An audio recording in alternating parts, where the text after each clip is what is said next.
मेरी माँ को कचरे से चीजें बटोरना बहुत पसंद है।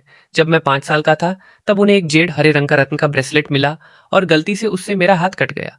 वह सिर्फ मेरे लिए एक पोर्टेबल स्टोरेज स्पेस में बदल गया। इसलिए जब भी मेरे पास करने के लिए कुछ नहीं होता था, मैं अपने डैड के पैसे चुरा कर वहां छुपा देता था।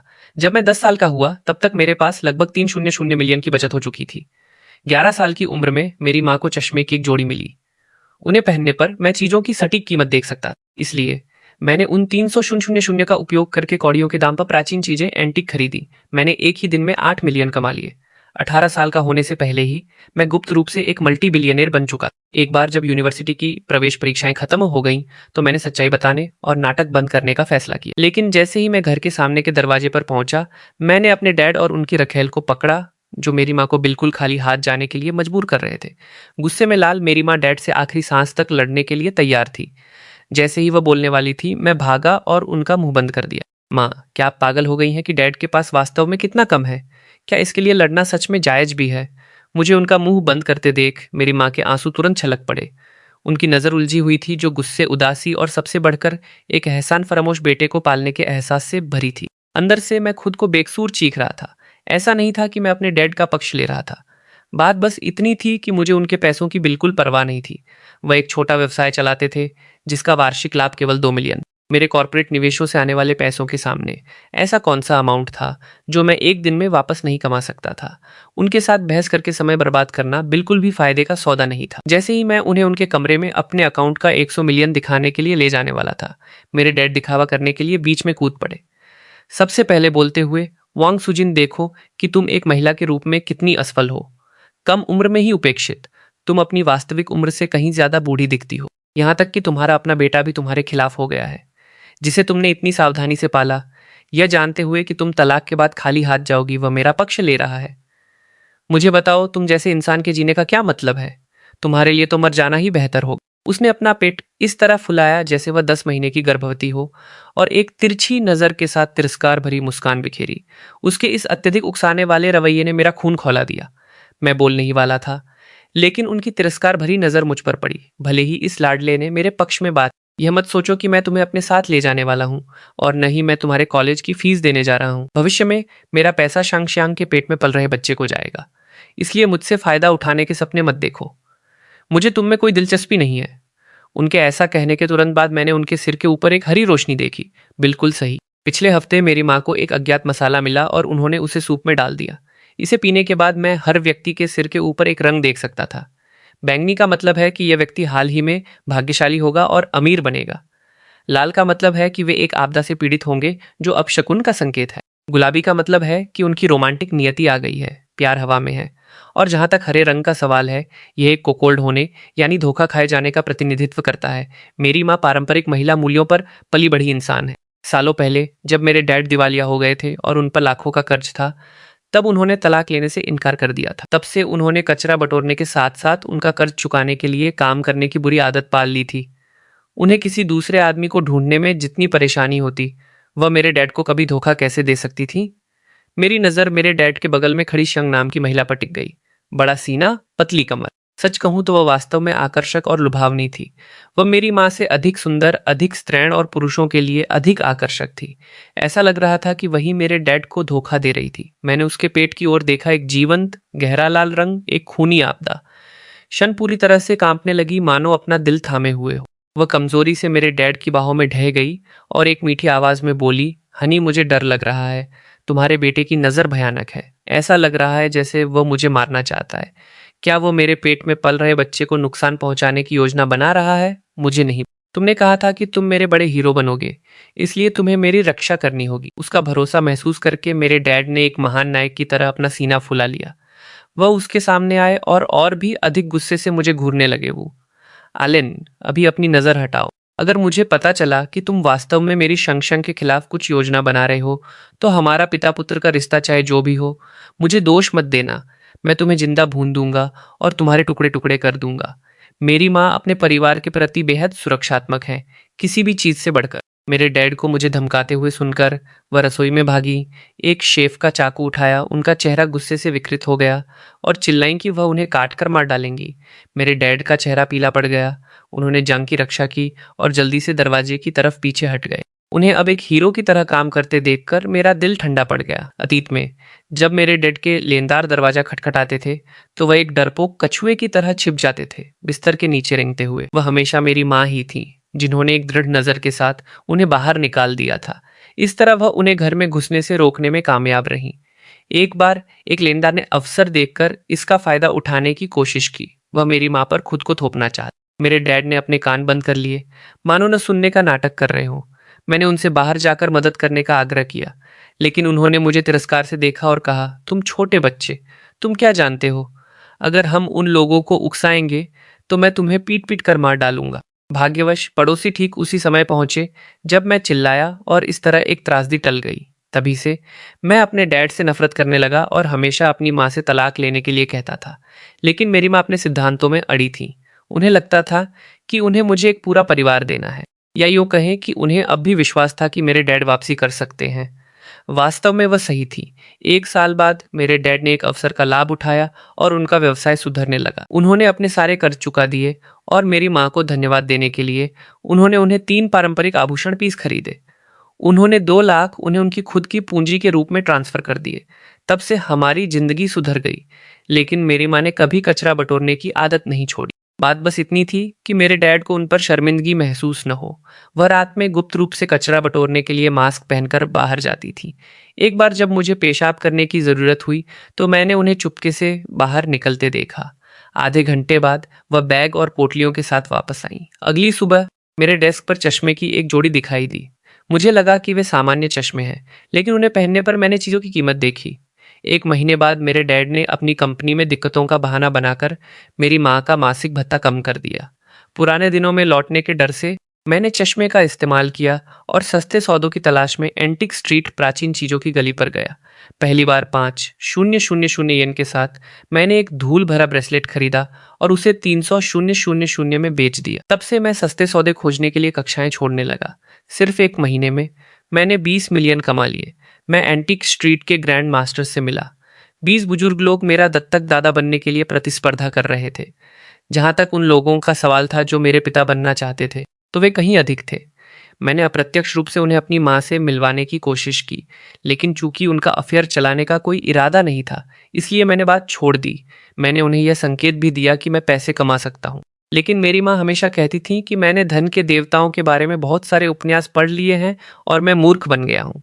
मैं उन्हें अपने स्पेस में रखे पैसे दिखाना चाहता था, लेकिन मेरी माँ कचरा बटोरने की इतनी आदी थी कि वह मुझे 1 मिनट भी नहीं देती थी।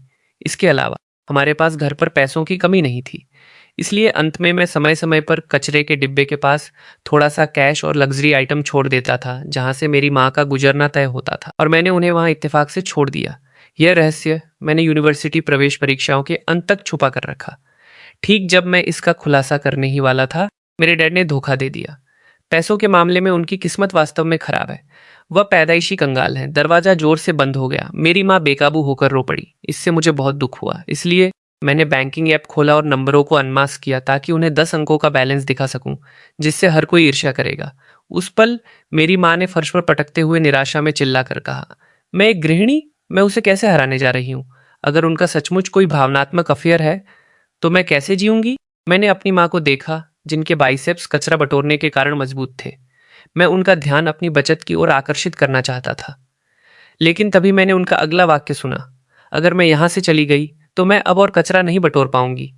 किसी दूसरे कचरे के डिब्बे में किसी को इतनी बार पैसे कैसे मिल सकते हैं? ढेर सारे और ढेरों पैसे। किस कचरे के डिब्बे में आपको LVL जूते या नवीनतम प्रोमैक्स मॉडल मिल सकता है? मुझे बताओ, मुझे ऐसा दूसरा कचरे का डिब्बा कहाँ मिलने वाला है? मैं वहां स्तब्ध खड़ा रहा। मेरा मुंह कांप रहा था। विश्वास नहीं हो रहा था। मैंने अपनी माँ का हाथ पकड़ा और कांपते हुए उनसे पूछा, माँ, मुझे मत बताना कि इतने सालों तक आपने तलाक नहीं लिया, सिर्फ इसलिए क्योंकि आप इस कचरे के डिब्बे को छोड़ना नहीं चाहती थी। मेरी माँ ने रोना बंद कर दिया और मुझे तिरस्कार से देखा। उस लुक का क्या मतलब? घृणास्पद। क्या तुम जानते भी हो कि मैंने, तुम्हारी माँ ने कचरा बटोर कर तुम्हारे नाम पर 2 हवेलियां खरीदी हैं? ये सब तुम्हारे भविष्य के विवाह की नींव मात्र है। अपनी पैंट की सबसे गहरी जेब से उन्होंने एक Hemis Hermes orange iPhone 17 pro max निकाला। उन्होंने जल्दी से इसे अनलॉक किया और अपना बैंक अकाउंट खोला। उन्होंने फोन उठाया और उसे ठीक मेरी नाक के नीचे रख दिया। तुम छोटे बच्चे, देखो कि कैसे तुम्हारी माँ ने पिछले कुछ वर्षों में कचरा बटोरकर 20 मिलियन की बचत जमा की है। यह तुम्हारे डैड की कंपनी की कमाई से भी ज्यादा है और यह जगह अच्छे भाग्य की भूमि है। क्या तुम्हें लगता है कि तुम्हारी माँ इसे दूसरों के लिए छोड़ने जा रही है? यह भले ही मेरा तलाक हो जाए, यह मेरे पास ही होना चाहिए। यह कचरे का डिब्बा मेरा है और सिर्फ मेरा है। मैंने भ्रमित महसूस करते हुए अपना मुंह खोला। एक पल के लिए मुझे समझ नहीं आया कि क्या कहूं। मैं हमेशा सोचता था कि मेरी माँ मेरे डैड को नहीं छोड़ सकती। मैंने कभी कल्पना भी नहीं की होगी कि वह इस कचरे के डिब्बे को नहीं छोड़ सकती थी। असली अपराधी मैं ही निकला। एक लंबे पल के बाद मैंने आखिरकार अपना मुंह खोला और एक वाक्य कहा। माँ, जब आपके पास इतने पैसे हैं तो आप हमेशा इतने खराब कपड़े क्यों पहनती हैं और आपके चेहरे पर वे झुर्रियां क्यों हैं? इससे पहले कि मैं अपनी बात पूरी कर पाता, मेरी माँ एक गोली की तरह बाथरूम की तरफ भागी। पानी का एक अच्छा छींटा मारने के बाद वह वापस मेरे पास दौड़ती हुई आई। छिले हुए अंडे जैसी आपकी त्वचा एक रहस्य थी। यह खूबसूरत चेहरा बहुत ही परिष्कृत है, जो एसहैंग एक्सियंग को पीछे छोड़ देता है। मेरे डैड ने वास्तव में केवल एक तरबूज खोने के लिए एक तिल का दाना उठाया। मेरी माँ ने गर्व से अपना चेहरा थपथ पाया। तुम्हारी बूढ़ी माँ हफ्ते में 3 बार ब्यूटी सैलून जाती है। मेरी त्वचा खराब नहीं हो सकती, लेकिन मुझे डर था कि तुम्हारे डैड को पता चल जाएगा। मुझे कौन देख सकता था? कोई नहीं। फिर उन्होंने मुझे मेरी शर्ट के कॉलर से पकड़ा और मुझे जर्जर स्टोर रूम में खींच ले गई। फिर मेरे सामने क्यों? उन्होंने एक अगोचर स्विच दबाया। तुरंत ही पुराने कपड़ों से भरी अलमारी ने एक जोरदार आवाज की। अलमारी के दरवाजे के अंदर एक लिफ्ट दिखाई दी। मेरी माँ मुझे अंदर खींच ले गई और बेसमेंट की पहली मंजिल का बटन दबाया। जैसे ही लिफ्ट का दरवाजा खुला, अनगिनत रोशनी की चमक ने तुरंत मेरी कुत्ते जैसी आंखों को अंधा कर दिया। उन्हें अपने हाथ से ढककर ठीक होने में मुझे काफी समय लगा। जो कुछ मैंने देखा उससे मैं चौंक गया। एक विशाल गुप्त कमरा मेरे सामने खुल गया। आभूषण क्षेत्र, हेवीज बैग क्षेत्र, लग्जरी घड़ी क्षेत्र। इतनी सारी चीजों के बीच मेरी आंखें खो गई। मुझे लगभग लगा कि मैं किसी लग्जरी शॉपिंग मॉल में पहुंच गया हूं। वाह, मेरी माँ आखिरकार एक सुपर अमीर इंसान निकली। मेरे डैड सबसे गरीबों में सबसे बड़े मूर्ख थे। देखो, यह वह तिजोरी है जिसे तुम्हारी माँ ने बहुत सारे पैसों से बनाया है। यह सब भविष्य में तुम्हारा होगा। मैंने अपना गला थोड़ा साफ किया, अपने कपड़े ठीक किए और अपनी पहचान कबूल करने के लिए तैयार हुआ। ठीक जैसे ही मैं बोलने वाला था, मेरी माँ ने मेरे ऊपर और नीचे के होठों को एक साथ भींच दिया। शाओलिन, क्या तुम अब अपनी माँ की शक्ति देख रहे हो? यह सब मुझे कचरा बटोरने से मिला है। मेरा इसे छोड़ने का कोई इरादा नहीं है। मुझे सब कुछ पीछे छोड़ने के लिए मनाने की कोशिश मत करो। आपकी माँ अब एक वकील से मिलने जा रही हैं। चाहे जो भी लगे, हम यहीं रह रहे हैं। मैंने संघर्ष करते हुए आवाजें निकाली, जैसे जाओ जाओ जाओ, उन्हें मुझे जाने देने का इशारा करते हुए, ताकि मैं बोल सकूं। लेकिन मेरी माँ ने पहले ही अपना फोन निकाल लिया था। वह मुड़ी और वकील से बात करने लगी। उनकी दूर जाती परछाई को देखकर मेरा मूड और भी जटिल हो गया। अब मुझे नहीं पता कि उन्हें कचरे के डिब्बे के बारे में बताऊं या नहीं। अगर मैं इसका खुलासा करता हूं तो मेरी माँ तलाक के बाद अपना एकमात्र ध्यान भटकाने वाला साधन खो देंगी। अगर मैं नहीं कहता तो मेरे अमीर होने का रहस्य बहुत लंबे समय तक छुपा कर रखना होगा। दोबारा सोचने पर मैंने अपनी माँ के जीवन से इस एकमात्र ध्यान भटकाने वाले साधन को खत्म करने और उन्हें अपनी कंपनी में काम पर लाने का फैसला किया। 50 साल की उम्र व्यवसाय शुरू करने की उम्र होती है। लेकिन जब मैं ऊपर गया तो उनका कोई नामो निशान नहीं बचा था। मेरे फोन पर एक नया संदेश आया। मेरी माँ लॉ फर्म के लिए पहले ही निकल चुकी थी। शाओलिन, तुम्हारी माँ के पास तुम्हारे पिता की बेवफाई के सबूत हैं। चिंता मत करो, यह बदला लेने की जगह है और आपकी माँ इसे सुरक्षित करेगी। मैंने पहले ही इसके बारे में सोच लिया है। तुम पैदाइशी मूर्ख हो। तुम निश्चित रूप से केवल 3 साल के कम्युनिटी कॉलेज में ही जा पाओगे। तुम्हारा कोई भविष्य नहीं है। जब तुम्हारी माँ को रात में घर मिल जाए तो तुम मेरे साथ कचरा बटोरने बाहर आओगे। तुम पैसे बचाने के लिए इस पर निर्भर रहोगे। जब तुम्हारे बच्चे होंगे तो तुम कचरा बटोरने की तकनीक उन्हें सौंप दोगे, पीढ़ी दर पीढ़ी, और इसी तरह तुम लोग इतिहास में एक प्रसिद्ध परिवार बन जाओगे। उन्होंने अपना जोशीला भाषण समाप्त किया और मुझे एक दर्जन लिंक भेजे।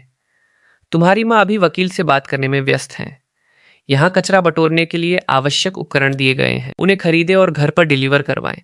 ऐसा कहते हुए उन्होंने मुझे 10 मिलियन ट्रांसफर किए और मुझे चेतावनी दी, कंजूसी मत करना। मुझे यह पैसा मुफ्त में मिला है। अगर तुम इसे खर्च नहीं करते हो तो यह बेकार है। यह मुफ्त में बहुत बढ़िया है। इतने सालों तक मैंने खुद को अपने डैड के बटुए से पैसे चुराने, सस्ते सौदों की तलाश में कक्षाएं छोड़ने और कड़ी मेहनत से पैसे कमाने के लिए कनेक्शन बनाने में समर्पित कर दिया था। और इसके शीर्ष पर मुझे पैसे और लग्जरी आइटम कचरे के डिब्बे में रखकर अपनी माँ को देने और दूसरों को उन्हें लेने से रोकने के लिए समय निकालना पड़ता था। हर रात मुझे यह सुनिश्चित करने के लिए देखना पड़ता था कि मेरे आराम करने से पहले वह उन्हें उठा ले, और अंत में यह पता चला कि मैं अपनी ही कब्र खुद खोद रहा था। मैंने अपने दांत भींचे, लेकिन फिर भी मैंने इसे चुपचाप स्वीकार कर लिया। बेशक वे 1 मिलियन मेरे थे। मेरी माँ ने राहत महसूस की और मुझे कचरा बटोरने पर एक और गाइड भेजा। उदाहरण के लिए, किस कचरे के डिब्बे में कीमती सामान होने की संभावना है, कौन सा कचरे का डिब्बा इलेक्ट्रॉनिक्स लाता है और कौन सा समाचार पत्र लाता है। मुझे एक बार फिर दांत भींचते हुए फाइल मिली। इसके बाद अपने कनेक्शन का उपयोग कर मैंने अपने डैड की कंपनी के मुख्य क्लाइंट ग्राहक को फोन किया। मेरा प्रस्ताव सुनने पर क्लाइंट ने मेरे डैड की कंपनी के साथ अपना सहयोग रद्द करने में संकोच नहीं किया। आखिरकार यह सारी मुसीबत उन्हीं की वजह से खड़ी हुई थी और उन्हें इसकी कीमत चुकानी ही होगी। मैंने फोन काट दिया। मेरा मूड काफी सुधर गया। अगले दिन मैं विशेष रूप से तमाशा देखने के लिए अपने डैड की कंपनी में गया।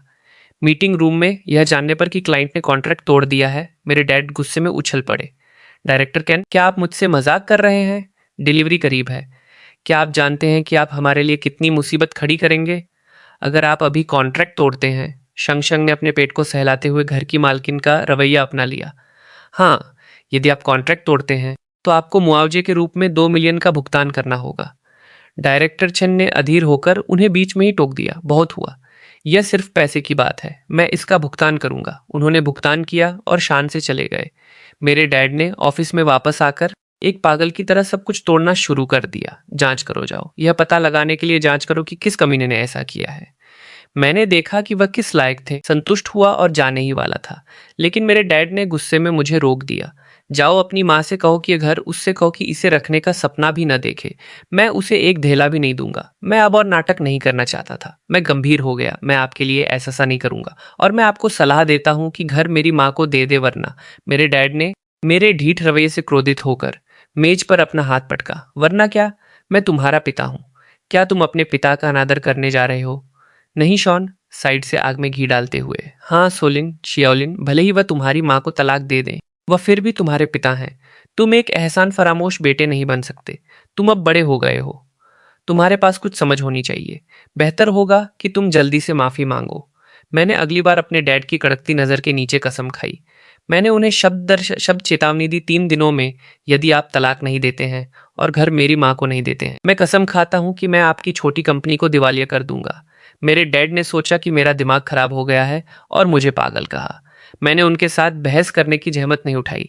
उन्हें जल्द ही पता चल जाएगा कि यह सच था या नहीं, और मामला बिल्कुल वैसा ही। उस दिन मेरी माँ मुझे कचरा बटोरने की तकनीक समझा रही थी। तभी मेरे डैड ने दरवाजे पर गुस्से में आकर दस्तक दी, जिसका पासवर्ड पहले ही बदला जा चुका था। वोंगलिन, तुमने आखिर क्या किया है? मेरे सभी पार्टनर ने अपने कॉन्ट्रैक्ट क्यों तोड़ दिए हैं? मैंने इलेक्ट्रॉनिक लॉक खोला और दरवाजे के माध्यम से उनसे बात की, मन ही मन सोचते हुए कि आप क्या बात कर रहे हैं। बस मुझे बताओ, क्या आप मेरी पिछली शर्त स्वीकार करते हैं? अपमान के कारण मेरे डैड का चेहरा सूअर के जिगर जैसा लाल हो गया। जब से वह अमीर हुए थे, बहुत कम लोगों ने उनका इस तरह अनादर किया था जैसा मैं कर रहा था। हवा में एक पल के लिए सन्नाटा छा गया। ठीक जब मुझे लगा कि बातचीत विफल हो गई है और मैंने आग में घी डालने का फैसला किया, तभी दांत भींचते हुए मेरे डैड की आवाज सुनाई दी। ठीक है, मैं यह घर तुम लोगों के लिए छोड़ दूंगा। अभी तलाक के समझौते पर हस्ताक्षर करो। मैंने अपनी माँ से समझौता तैयार करने के लिए कहा। मैं दरवाजा खोलने गया। जैसे ही मैंने दरवाजा थोड़ा सा खोला, मेरे डैड ने अपनी पूरी ताकत से धक्का दिया। वह लगभग मेरे चेहरे पर थप्पड़ मारने ही वाले थे। मुझे पूरी तरह से बचते हुए देखकर वह और भी अधिक क्रोधित हो गए। उन्होंने प्रवेश द्वार पर रखा बेसबॉल बैट उठाया और मुझ पर फिर से हमला करने की कोशिश। मैं अपनी बाहें सिकोड़े स्थिर खड़ा रहा और उन्हें चेतावनी दी। डैड, हमारे खून के रिश्ते की खातिर मैंने आपको तुरंत बर्बाद नहीं किया, लेकिन अगर आपने मुझे छूने की हिम्मत की तो मैं कसम खाता हूं कि आप इस इंडस्ट्री में फिर कभी काम नहीं कर पाएंगे। मैंने यह बात एक अत्यधिक असीम ठंडक के साथ कही, एक ऐसी उपस्थिति के साथ जो अमीर परिवारों के कुछ कुलपतियों से भी बढ़कर थी। मुझमें वह मासूमियत बिल्कुल नहीं थी जो एक 18 साल के लड़के में होनी चाहिए थी। बल्ला उनके हाथ में कई बार ऊपर नीचे हुआ, जब तक कि उन्होंने आखिरकार उसे जमीन पर नहीं फेंक दिया। उन्होंने एक जटिल अभिव्यक्ति के साथ मेरी ओर देखा और फिर पूछा, वोंगलिन, तुम वास्तव में कौन हो? हर कोई तुम्हारी आज्ञा क्यों मानता है? बेशक मैं उन्हें अभी नहीं बता सकता था। अगर उन्हें पता चल जाता कि मैं इतना अमीर हूं तो क्या होगा? अगर उन्हें तलाक पर पछतावा होने लगे? मैंने टालते हुए जवाब दिया, आपको 1 महीने में पता चल जाएगा। तब नीलामी घर में एक बहुत बड़ी नीलामी होगी जिसमें उच्च पदस्थ लोग शामिल होंगे। यह वही समय है जब मैं अपनी माँ के साथ उनके चेहरे पर थप्पड़ मारने के लिए प्रकट हो सकता था। साथ ही मैं अपने लिए एक मददगार ढूंढ लेता। लेकिन मेरे डैड ने इसका पूरी तरह से गलत अर्थ निकाला, यह सोचते हुए कि मेरे पीछे जो व्यक्ति था वह एक सौतेला पिता था जिसे मेरी माँ ने मेरे लिए ढूंढा था, जो केवल तलाक के बाद ही सामने आएगा। ऊ वह डब्ल्यूंग एसुजिन, वह पहले से ही उनके प्रति बेवफा। उसने अपने प्रेमी को मुझ पर हमला करने के लिए उकसाया। मेरे पास केवल एक घर है, मैं इसे तुम्हें दे दूंगा। उन्होंने जितनी जल्दी हो सके हस्ताक्षर किए और गुस्से में चले गए। सच तो यह है कि मैंने उन्हें पूरी तरह बर्बाद करने की योजना नहीं बनाई थी। आखिरकार मेरे पैसे की पहली बड़ी रकम उन्हीं से आई थी। कार्यकारण का एक संबंध था, इसलिए तलाक का समझौता मिलने के बाद मैंने कॉल किया। मैंने अपने असिस्टेंट से मेरे डैड की कंपनी को बख्श देने के लिए कहा और साथ ही 1 महीने की ग्रेजुएशन ट्रिप की व्यवस्था करने के लिए कहा। लेकिन इससे पहले कि मैं अपनी बात पूरी कर पाता, मेरी माँ कचरे के बैग खड़खड़ाते हुए अंदर घुस आई और दौड़कर पास आई। जे आवलिन, चलो माँ के साथ कचरा बटोरने चलो। माँ। मेरा चेहरा थोड़ा सा सिकुड़ा, लेकिन मेरी आवाज स्थिर रही। माँ, क्या आप मेरे साथ एक शर्त लगाना चाहती हैं? मैं शर्त लगाता हूँ कि आज रात हमें कचरे के डिब्बों में कुछ भी अच्छा नहीं मिलेगा। अगर मैं जीत गया तो क्या आप मेरी एक इच्छा पूरी करने का वादा करती हैं? हाँ। मेरी माँ ने अपनी बाहें सिकोड़ ली। और अगर मैं जीती तो मैं तुम्हारे साथ कचरा बटोरना सीखूंगी। मेरी माँ मानो उनकी लॉटरी लग गई हो, उत्साह में अपना मुंह ढक लिया। बढ़िया, तुम्हारी माँ के व्यवसाय को आखिरकार एक उत्तराधिकारी मिल गया है। हम किसका इंतजार कर रहे हैं? चलो अभी बाहर चलते हैं। वह ऊर्जा के साथ आगे बढ़ी और मैंने एक हल्की सी मुस्कान बिखेरी। आज रात मैंने यह सुनिश्चित किया था कि कोई भी व्यक्ति कूड़ेदानों में लग्जरी सामान या कैश बिल्कुल ना फेंके। मुझे नहीं लगा था कि उन्हें कुछ भी अच्छा मिल सकता है। अगले ही पल मैं पूरी तरह से दंग रह गया। मेरी फुर्तीली माँ पहले कूड़ेदान के पास पहुंची। उन्होंने अपना दाहिना हाथ अंदर डाला और एक चमकदार हरा जेड का हार निकाला, जो स्पष्ट रूप से कीमती था। अंदर एक बेहोश महिला भी थी, जिसके कपड़े फटे हुए थे और वह घावों से ढकी थी। मेरी माँ ने 2 बार अपनी जीभ थपथपाई, उसे कूड़ेदान से बाहर निकाला और उसे मेरी बाहों में धकेल दिया। शाओलिनजी, तुम अब बड़े हो गए हो। अब एक गर्लफ्रेंड बनाने का समय आ गया है। मैं इसे संभालने का काम तुम पर छोड़ती हूँ। मुझे इसे समझने में काफी समय लगा, जब तक कि मैंने आखिरकार इसे स्वीकार नहीं कर लिया और अपने असिस्टेंट से एक अच्छा अस्पताल खोजने के लिए कहा। ठीक जब वे उस महिला को इमरजेंसी रूम में ले जा रहे थे, मेरे फोन पर एक समाचार अलर्ट दिखाई दिया। हांगकांग के दिग्गज उद्योगपति की सबसे छोटी बेटी यूबे का अपहरण कर लिया गया है। उसकी सुरक्षित वापसी के लिए एक भारी इनाम की पेशकश की जा रही है। मेरी दाहिनी आंख हिंसक रूप से फड़कने लगी, कांपते हुए। मैंने उस लड़की की फोटो खोली। बिल्कुल सही, वह हूबहू उस महिला जैसी थी जिसे मेरी माँ ने कचरे से निकाला था। मैंने तुरंत यह खबर अपनी माँ को दी। वो कचरा बटोरना बंद करो, यह एक बड़ा मुद्दा है। हांगकांग से शंघाई तक इतनी लंबी दूरी है, वह यहाँ तक कैसे पहुंच गई? अगर मैं कहूँ कि मेरी माँ को वह कचरे में मिली तो क्या कोई मुझ पर विश्वास भी करेगा? मेरी माँ बिल्कुल शांत होकर बोली, शांत हो जाओ, यह सब कुछ नहीं है। चुनौतियां अवसर लाती हैं। तुम युवा हो, तुम नहीं जानते कि भाग्य सिर्फ गलियों में नहीं भटकता।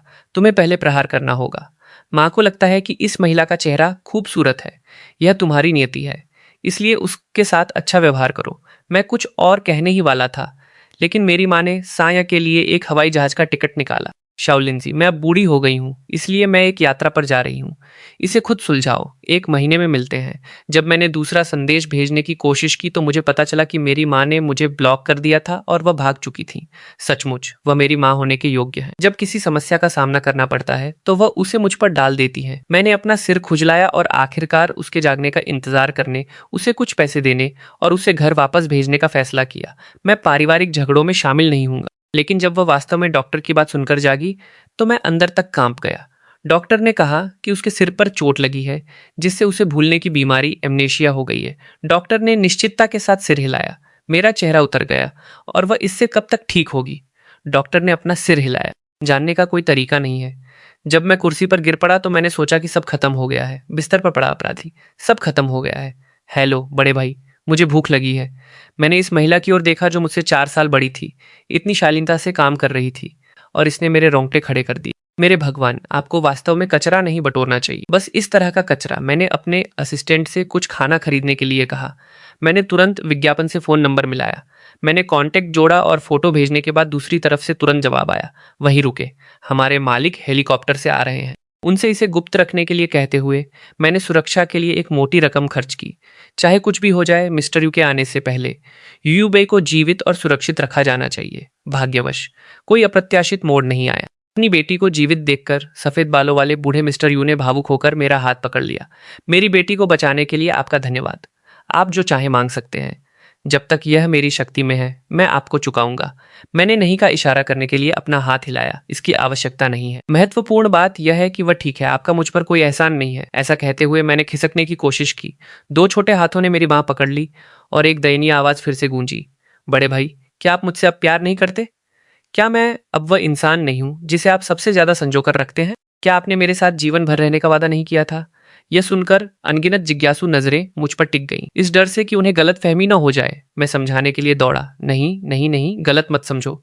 मैंने ऐसा सिर्फ इसलिए कहा क्योंकि उसने अपनी याददाश्त खो दी है और मानसिक रूप से बहुत छोटी है। यह बस एक रैंडम कमेंट था, इसे गंभीरता से मत लो। मुख्य रूप से मिस्टर यू को रोकने के लिए, मुख्य रूप से मिस्टर यू को गलत फहमी से बचाने के लिए। मैंने प्रत्येक वाक्यांश पर जोर देते हुए अपने शब्दों का समर्थन किया। मिस्टर यू, मैं कसम खाता हूं कि आपकी बेटी के प्रति मेरा कोई अनुचित इरादा नहीं है। मुझ में एक अमीर परिवार में शादी करने की थोड़ी सी भी इच्छा नहीं है। इसके अलावा मैं पहले से ही एक संपन्न परिवार से आता हूं। मेरे पास बहुत पैसा है। मुझे बेहतर मैच तलाशने की जरूरत नहीं है। ऐसा कहते हुए मेरा खिसकने का इरादा था, लेकिन तुम यूबाई सुबकते हुए मुझे अंत में पकड़ लिया। उसने अपनी आंखें बंद की और बेहोश हो गई। तुरंत यह युवती जो 1.65 मीटर लंबी थी फर्श पर गिर पड़ी, जिससे मेरी जान ही निकल गई। डॉक्टर के आने के बाद उन्होंने मुझे सलाह दी, मिस्टर वोंग, मरीज में वर्तमान में सुरक्षा की भावना की कमी है। वह अत्यधिक निर्भर है और किसी भी उत्तेजना को नहीं संभाल सकती है। मेरा सुझाव है कि आप अपनी बहन के साथ अधिक समय बिताएं। मैं बस वापस पलटवार करने ही वाला था कि वह मेरी बहन नहीं। जब बूढ़े मिस्टर यू अचानक 90 डिग्री नीचे झुके और नमन किया। युवक, मेरी बेटी के ठीक होने से पहले कृपया उसका अधिक साथ दें। उनके सिर के ऊपर चमकदार सुनहरी चमक को देखकर इनकार के शब्द मेरे मुंह से निकल भी नहीं सके। इस व्यक्ति की नियति में एक विशाल भाग्य है और वह कम से कम एक बहुत लंबा जीवन जिएगा। कचरा बटोरना एक अजेय मार्ग है। अधिक कनेक्शन का मतलब है अधिक रास्ता। ठीक है, मैं स्वीकार करता हूँ। हालांकि मैं पूरी तरह से हैरान था। किसी ने मुझे नहीं बताया था कि यह यूबाई, जिसने अपनी याददाश्त खो दी थी, इतनी चिपकू होगी। जैसे ही मैं थोड़ा सा हिलता था और उसकी नजरों से ओझल हो जाता था, वह मुझे पागलों की तरह संदेश भेजने लगती थी। बड़े भाई, तुम क्या कर रहे हो? बड़े भाई, मैंने पहले ही 5 संतरे खा लिए हैं। तुम अभी तक क्यों नहीं आए? डॉक्टर कहते हैं कि मेरा पैर ठीक है। क्या मुझे अस्पताल से छुट्टी मिल सकती है? बड़े भाई, मुझे जल्दी लेने आओ। 109 अपठित संदेशों को देखते हुए ऐसा लगता है कि अगले हफ्ते होने वाली नीलामी के लिए मुझे उसे अपने साथ ले जाना होगा। नीलामी ठीक उसी दिन हो रही है जिस दिन मेरी माँ को उनका तलाक का सर्टिफिकेट मिलेगा। सुबह मैं तलाक का सर्टिफिकेट लेने के लिए माँ के साथ गया। मेरे डैड ने धमकियां दी, यह कहते हुए कि अब से हम सारे रिश्ते तोड़ रहे हैं और फिर कभी एक दूसरे को नहीं देखेंगे। दोपहर में नीलामी के प्रवेश द्वार पर हमारे रास्ते फिर से कट गए। मेरी माँ को बिना किसी मास्क के 10 गुना छोटी और खूबसूरत देखकर मेरे डैड ने सोचा कि वह विशेष रूप से दिखावा करने आई हैं। उन्होंने सुरक्षा कर्मियों को आदेश दिया, कोई इन सभी अनचाहे अनजान लोगों को बाहर निकालो। हंगामा थोड़ा बड़ा हो रहा था। दर्शक मेरी तरफ इशारा कर रहे थे और फुसफुसा रहे थे, फुशल्लू नीलामी में हंगामा करने की हिम्मत किसकी है? बिल्कुल सही। कौन नहीं जानता कि पिछले 7 सालों से फुशल्लू को एक रहस्यमयी बड़े आदमी का समर्थन प्राप्त है। वे न केवल हमेशा कीमती प्राचीन वस्तुएं प्राप्त करते हैं, बल्कि उन्होंने कई प्रभावशाली लोगों से भी मुलाकात की है। उस बड़े आदमी के कारण व्यवसाय फल फूल रहा है। क्या नजारा है! ऐसा लग रहा है कि कोई हंगामा करने आया है। मैं अब लोगों की घूरती नजरों को सहन नहीं कर सका, मानो वे चिड़ियाघर में किसी बंदर को देख रहे हों। मैंने अपने हाथ में मौजूद ब्लैक कार्ड चमकाया। तुरंत ही आयोजन स्थल पर सन्नाटा छा गया। जो सुरक्षाकर्मी दौड़कर आ रहे थे, वे भी पूरी तरह से जमे खड़े रहे। सबने इसे पहचान लिया। यह केवल वीवीआईपी के लिए आरक्षित व्यवहार था। उस जैसा एक कार्ड अब तक फेनलू ने केवल 10 कार्ड जारी किए हैं। हमारे प्रति उनकी नजरें तिरस्कार से सम्मान में बदल गईं। कुछ तो यह भी पूछने की कोशिश कर रहे थे कि हम कौन हैं, हमसे दोस्ती करना चाहते। केवल मेरे डैड ही स्थिति को नहीं समझ पाए, हमारी तरफ उंगली उठाते हुए और चिल्लाते हुए, क्या तुम लोग बहरे हो? तुम क्या कर रहे हो? बस वहीं खड़े हो। तुम उन्हें अभी क्यों नहीं रोकते? क्या तुम चाहते हो कि ये महत्वहीन लोग हमारी सुरक्षा से समझौता करें? उन्होंने अपनी बात पूरी भी नहीं की थी कि किसी ने उनका अपमान किया। मेरे डैड ने क्रोधित होकर उस आदमी को कॉलर से पकड़ा और पूछा, तुम मेरा अपमान क्यों कर रहे हो? आदमी मुस्कुराया। फुशेनलू का प्रथम स्तर का ब्लैक कार्ड। यहां तक कि मालिक को भी खुद उनका स्वागत करने के लिए झुकना पड़ेगा। तुम न केवल इसे नहीं पहचानते, बल्कि तुम उन्हें बाहर फेंकने के लिए भी कहते हो। क्या तुम्हें शर्म नहीं आती? उसने यह कहना समाप्त भी नहीं किया था कि मेरे डैड की अविश्वासी नजर हम पर पड़ी, मानो उन्हें बिजली का झटका लगा हो। उन्होंने छोड़ दिया। यह कैसे संभव है? वह ब्लैक कार्ड मेरे बेटे का है। उसने अभी अभी अपनी यूनिवर्सिटी प्रवेश परीक्षा पूरी की है।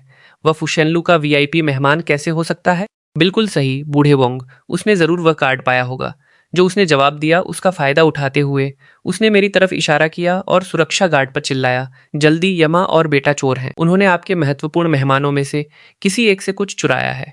उन्हें अभी गिरफ्तार करो और पुलिस स्टेशन ले जाओ। उनके मुंह से ये शब्द निकले ही थे कि एक असहमत आवाज गूंजी। अगर वह चोर होता तो हांगकांग का सबसे अमीर आदमी अपनी बेटी को उनके साथ क्यों जाने देता? उन शब्दों ने उन्हें वापस आश्चर्य में डाल दिया। सबने युबाई की ओर देखा, जो मेरे बगल में थी। क्या उसकी उत्पत्ति वास्तव में इतनी विशाल है? मेरे डैड का हाव भाव तुरंत बदल गया। यह सोचते हुए कि ब्लैक कार्ड यूयूब का है, उन्होंने अपना पिछला रवैया पूरी तरह से छोड़ दिया। उन्होंने एक बिजनेस कार्ड आगे बढ़ाया और सेवा भाव से संपर्क किया। मिस, यह लड़का आखिरकार युवा और लापरवाह है। इतना कीमती कार्ड उसके हाथों में नहीं होना चाहिए। बेहतर होगा कि मैं इसका ध्यान रखूं। मुस्कुराते हुए बात करते हुए उन्होंने मेरे हाथों से ब्लैक कार्ड छीनने की कोशिश की। मैंने एक कदम पीछे लिया, उनके हाथ से बचते हुए, और एक व्यंग्यात्मक मुस्कान के साथ उनकी ओर देखा। किसने कहा कि यह ब्लैक कार्ड यूयूब का है? मेरे डैड की मुस्कान जम गई। उन्होंने सोचा कि मैं उनका मजाक उड़ा रहा हूं। ठीक इससे पहले कि वह अपना श्रेष्ठ रवैया दोबारा अपना पाते, मैंने अपनी माँ और यूयूबे को प्राइवेट बॉक्स नंबर 1 की तरफ खींचा। उन्होंने हमारे पीछे आने की कोशिश की, लेकिन सुरक्षा गार्ड ने उन्हें दरवाजे पर ही रोक दिया। सर, प्राइवेट बॉक्स नंबर 1 विशेष मेहमानों के लिए आरक्षित है। आपका स्तर इतना ऊंचा नहीं है। अपनी किस्मत को ज्यादा मत आजमाएं सर, अन्यथा हमें आपको जाने के लिए मजबूर होना पड़ेगा। फूशनलू, मेरे डैड का चेहरा लाल हो गया और वह कुछ कहना चाहते थे, लेकिन शियांग ने उन्हें जाने के लिए मना लिया। हनी, चलो पहले बैठने के लिए कोई जगह ढूंढते हैं। हम यहाँ जेड बुद्धा खरीदने आए हैं ताकि यह आपके बेटे को शांति और सफलता का आशीर्वाद दे। चलो समय बर्बाद नहीं करते जेड बुद्धा, चलो यहाँ के आसपास की जानकारी की जांच करते हैं। क्या इत्तेफाक है, मुझे भी यह पसंद है। आज वे कुछ भी नहीं खरीद पाएंगे। धर्मार्थ नीलामी शुरू हुई और पहला लॉर्ड जेड बुद्धा था। चूंकि इसका रंग उत्कृष्ट नहीं था और यह काफी बड़ा नहीं था, अधिकांश लोगों ने इस पर विचार नहीं किया। उन्होंने सोचा कि बाद में बेहतर लॉट होंगे। मेरे डैड ने यह देखकर कि बहुत कम लोग बोलियां लगा रहे थे और बाकी लोग उस क्षेत्र के सबसे अमीर लोग थे, विश्वास किया कि यह उनकी जेब में है। अंतिम बोली पर जो उन्होंने 1 मिलियन की पेशकश की थी, उन्होंने सीधे एक 500,000 जोड़ दिए। उस कीमत पर किसी और ने पीछा नहीं किया। नीलामीकर्ता की दूसरी विस्तारित कॉल सुनकर 1 500,000 2 बार जा रहा है। वह पहले से ही सहज हो गए थे, समुद्र सीट के सहारे पीछे झुक गए, अंतिम हथौड़े की मार का इंतजार करते हुए। लेकिन ठीक जब अंतिम हथौड़े की मार गिरने ही वाली थी, कमरे की विशाल स्क्रीन तुरंत चालू हो गई और नीलामीकर्ता का स्वर अचानक बढ़ गया। प्राइवेट बॉक्स नंबर 1 3 मिलियन की बोली लगाता है। क्या कोई इससे ऊंची बोली लगा रहा है? नहीं। मेरे डैड का चेहरा इस तरह विकृत हो गया मानो उन्होंने कचरा खा लिया हो। 1 500,000 वह अधिकतम सीमा थी जो वह वहन कर सकते थे। सैमसुंग शांग घबरा गई। उसने उसके कपड़ों का किनारा खींचा। हनी, आपका बेटा राष्ट्रीय रक्षक के खिलाफ और उस बच्चे के खिलाफ प्रतिस्पर्धा कर रहा है जिसे अपने पेट में ले जा रही हूं। मुझे परवाह नहीं है। मैंने सपना देखा था कि मेरा बेटा यह चाहता था। आपको इसे प्राप्त करना ही होगा। उन शब्दों ने उन्हें एक विचार दिया। उन्होंने उसे आश्वस्त किया, शांत हो जाओ, मैं उससे बाद में पूछूंगा, मैं उसका पिता हूं। वह इनकार करने की हिम्मत नहीं करेगा। जैसे ही उन्होंने यह कहा, नीलामीकर्ता ने लॉट का फैसला करते हुए तीसरी बार हथौड़ा मारा। यह सुनकर कि उसने 3 मिलियन खर्च किए, मेरी माँ दर्द से कराह उठी। तुम छोटे बदमाश, तुमने पहले की तरह ही 3 मिलियन गिरा दिए। तुम्हारी माँ को इस तरह के पैसे कमाने के लिए कचरा बटोरना पड़ा था। वैसे भी जो भी हो, मेरा पैसा अंततः तुम्हारा ही होगा। जाओ इसे खर्च करो। उनके हाव भाव ने मुझे हंसा दिया। मैंने कार्ड वापस धकेला और उन्हें अपने फोन पर बैलेंस दिखाया। माँ, आप अपने बेटे को कम आंकती हैं, गिने कि कितने शून्य हैं। उन्होंने मुझसे फोन छीन लिया। उन्होंने लगातार 5 बार जमा राशि के शून्य गिने। छठी बार तक उनका पूरा शरीर कांप रहा था। उन्होंने मेरी तरफ इस तरह देखा मानो मैं कोई भूत हूं। मेरे भगवान, तुम्हें यह सब पैसा कहाँ से मिला? तुमने कोई बैंक तो नहीं लूटा, मुझे उम्मीद है, या उस लड़की के परिवार ने दिया जिसे तुमने बचाया था? परिवार ने मुझे इसकी पेशकश की थी, लेकिन मैंने मना कर दिया। इतने बड़े उपकार को पैसों से नहीं चुकाया जा सकता, अन्यथा मैं हारने वाला हूंगा। मैं व्यंग्यात्मक रूप से मुस्कुराया। अनुमान लगाओ माँ, तुम्हारा बेटा एक ऐसे उद्योगपति के रूप में प्राइवेट बॉक्स नंबर 1 में प्रवेश करने में क्यों सक्षम था जिसने सालों से अपनी प्रतिभा छुपाई थी? मेरी माँ तुरंत समझ गई। वह मुझे गले लगाने के लिए मुझ पर टूट पड़ी। तुम सचमुच मेरे बेटे हो। लेकिन वह जल्दी ही गुस्सा हो गई और उन्होंने मेरा गाल भींच दिया। तुमने सोचा कि मैं एक मूर्ख हूँ। यह पता चला कि तुमने अपनी माँ को भी धोखा दिया। तुम्हें मुझे मुआवजा देना होगा। तुम्हारी माँ को आज कुछ झुमके चाहिए। तुम्हें उन्हें मेरे लिए लाना होगा। मेरी सहमति से उन्होंने खुद को नहीं रोका और 10 मिलियन में पन्ने के झुमकों की एक जोड़ी पर बोली लगा दी। 10 मिलियन सुनकर वह इसे और सहन नहीं कर सकी और हिस्टेरिकल होकर चिल्लाई, वांगुआ, क्या तुम पागल हो? तलाक के दौरान तुमने उन्हें कितना पैसा दिया था? झुमकों की एक जोड़ी के लिए 10 मिलियन। मेरे डैड को जवाब देने का समय भी नहीं मिला। इससे पहले कि मैंने ड्रैगन और 9 सितारों के साथ झोऊ राजवंश की एक सफेद जेड डिस्क पर 50 मिलियन और चिन राजवंश के एक प्राचीन टुकड़े के लिए 60 मिलियन खर्च कर दिए। महज 20 मिनट में मैंने 100 मिलियन खर्च कर दिए। इस बार सिर्फ मेरे डैड ही हैरान नहीं थे, बाकी लोग भी पूरी तरह अवाक रह गए। यहाँ तक कि वे भी इतनी आसानी से इतनी बड़ी रकम निकालने में सक्षम नहीं होते। इतनी जल्दी 100 मिलियन कैश, और उससे भी कम यूबीआई के पास था, क्योंकि वह केवल उद्योगपति की बेटी थी। उसके पास अभी उस तरह की शक्ति नहीं थी। यह पैसा केवल किसी और से आ सकता था। उन्होंने नीलामी पर ध्यान देना बंद कर दिया और मेरी पहचान की जांच करनी शुरू कर दी, और जो कुछ उन्होंने पाया वह और भी चौंकाने वाला था। मेरे भगवान, वोंग ग्रुप के अधिकांश शेयरधारक अब डब्ल्यूओंग एलिन हैं। क्या उनके पास जे इन सी हुआंग के 40 शेयर भी हैं? घोषणा को देखो। उन्हें उन सेवानिवृत्त उच्च पदस्थ बुजुर्गों द्वारा दत्तक पुत्र के रूप में मान्यता दी गई थी। मेरे भगवान, उसने अभी अभी अपनी परीक्षाएं पूरी की हैं और वह पहले से ही ऐश कर रहा है। यह लड़का इतना अविश्वसनीय कैसे हो सकता है? वह मेरा बेटा नहीं हो सकता। जब वह बोल रहे थे तो उन्होंने फटी आंखों से मेरी तरफ देखा, उनकी ईर्ष्यालु नजरों को महसूस करते हुए। मेरे डैड को कोई खुशी महसूस नहीं हुई, केवल 50 मिलियन कमाने का मौका खोने का पछतावा हुआ। उन्होंने कभी कल्पना भी नहीं की होगी कि मेरी पिछली धमकियां इस तथ्य के कारण थीं कि मेरे पास खुद अतुलनीय कनेक्शन थे, ना कि इसलिए कि मेरी माँ को सहारा देने के लिए कोई दूसरा आदमी मिल गया था। वह नीलामी के अंत तक रुके रहे। वह प्राइवेट बॉक्स के दरवाजे की तरफ भागे, मेरी अच्छी नजरों में आना चाहते थे। लेकिन कुछ लोग उनसे भी तेज थे। वे मुझे अपने बिजनेस कार्ड सौंपने के लिए लाइन में खड़े थे और वह करीब भी नहीं आ सके। जब मैं बाहर निकला तो उन्होंने मेरे पास आने की कोशिश की, लेकिन उनका पैर फिसल गया और वह जमीन पर गिर पड़े, दयनीय रूप से मेरे कदमों में आ गिरे। मैंने उन्हें उठाने में मदद की और यहाँ तक कि सावधानी से उनके घुटनों की धूल झाड़ी। मेरे डैड खुशी से भर गए, यह विश्वास करते हुए कि मैं अभी भी उन्हें अपना पिता मानता हूँ, जब तक कि उन्होंने मुझे फिर से बोलते हुए नहीं सुना। वांगुआ, आपके चेहरे की बनावट के अनुसार आपकी नियति में हर किसी के द्वारा छोड़ दिया जाना लिखा है, और स्वभाव से आपका कभी कोई छोटा बेटा नहीं होगा। मैं आपको सावधानी से जांच करने की सलाह देता हूँ। यदि वह बच्चा जिसकी आपकी नई रखेल उम्मीद कर रही है वास्तव में आपका है। आदत के वश में होकर वह पहले की तरह मेरा अपमान करने ही वाले थे, लेकिन तभी उन्होंने शांगशियांग का दोषी चेहरा देखा। मैं मुस्कुरा पड़ा। मैं सोच रहा हूं कि टेस्ट के नतीजे देखने पर उनके चेहरे का क्या भाव होगा। ठीक जब मैं इसके बारे में सोच ही रहा था, मेरी माँ की धीमी आवाज मेरे कान तक पहुंची। शाओलिन, अपने काम से काम रखो। मैं तमाशा देखने के लिए उनके पीछे जा रही हूँ। मैं बाद में तुम्हारे लिए एक वीडियो बनाऊंगी ताकि तुम आनंद ले सको। मैं तुम्हें हंसाने के लिए इसे बाद में फिल्माऊंगी। इससे पहले कि मैं जवाब दे पाता, वह पहले ही चुपके से उनके पीछे जा चुकी थी। ठीक जैसे ही मैं उनसे सावधान रहने के लिए कहने वाला था, यूयूबाई जो चुप रही थी, क्या आपको मुझे जाकर देखने की जरूरत है? उनका स्वर उनकी सामान्य लाडली आवाज से अलग था। मैं जल्दी से मुड़ा और उनकी गहरी आंखों से मिला, जो एक खाई की तरह अथाह थी। मैं थोड़ा भावुक हो गया। वह हवा में दुर्घटनाग्रस्त होकर जलने वाला है। हाँ, उसने सिर हिलाया। उसकी आंखों में एक हल्की सी मुस्कान थी। हाँ, तुम हाल ही में कड़ी मेहनत कर रहे हो। आज रात धन्यवाद के रूप में चलो एक साथ डिनर करते हैं। ठीक है।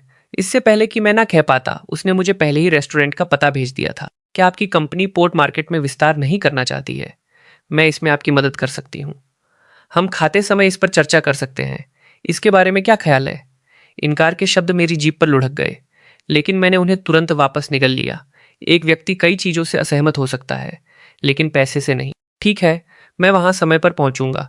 यूं मेरी माँ को खोजने के लिए संतुष्ट होकर चली गई। मैं उन उद्यमियों से बात करने के लिए पीछे रह गया जिनसे मुझे मिलने की जरूरत। आज 100 मिलियन इतने आकर्षक तरीके से खर्च करने का उद्देश्य इन व्यवसायियों का ध्यान आकर्षित करना था, ताकि मेरी भविष्य की उपस्थिति का मार्ग प्रशस्त हो सके। परिणाम मुझे पूरी तरह संतुष्ट करता है। कुछ सौदे निपटाने के बाद पहले ही रात हो चुकी थी।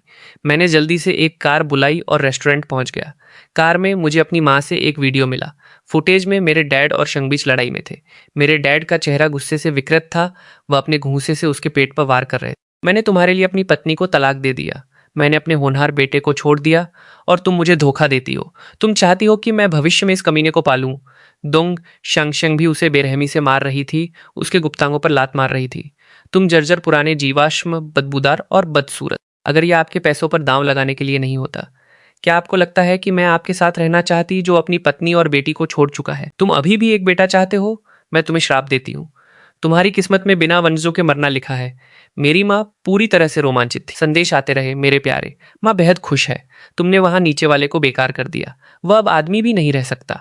मुझे बताओ, माँ इतनी भाग्यशाली कैसे हो सकती है कि तुम्हारे जैसा अद्भुत बेटा पाले और इसके शीर्ष पर अपने प्रयासों से इतना सारा पैसा जमा किया? मैं उन्हें कबूल करने ही वाला था कि उन्हें बता दूं, आपकी माँ अब खुद को कचरा बटोरने के लिए समर्पित करने के लिए तैयार है। ठीक जब मैं कबूल करने ही वाला था, कार रेस्टोरेंट के प्रवेश द्वार पर रुक गई। खैर, मेरी माँ अगर कचरा बटोरना चाहती है तो उन्हें बटोरने दे। आखिरकार मैं यहाँ उनका समर्थन करने के लिए हूँ। रेस्टोरेंट में प्रवेश करते ही यू ने धीरे से मेरी कुर्सी खींची।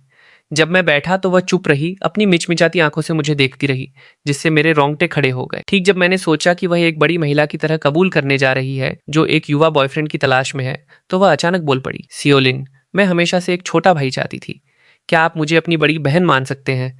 मैंने राहत की एक लंबी सांस ली और बिना किसी हिचकिचाहट के सिर हिलाया। इस तरह की लड़की से मिलना वास्तविक भाग्य की बात है। इस भाई के पास फूकने के लिए पैसे हैं, उसे किसी महिला द्वारा बांधा नहीं जा सकता। मैं मन ही मन खुद को एक और ठोस मददगार सुरक्षित करने पर बधाई दे रहा था जब मेरी माँ ने फोन पर कॉल किया। जैसे ही मैंने फोन उठाया, मैंने उनकी कान फोड़ने वाली चीख सुनी, वोंगलिन यमा है। हे मेरे भगवान, तुम्हारी माँ को इस बार एक सुपर हैंडसम लड़का मिल गया है। मेरा बच्चा, माँ बेहोश होने वाली है।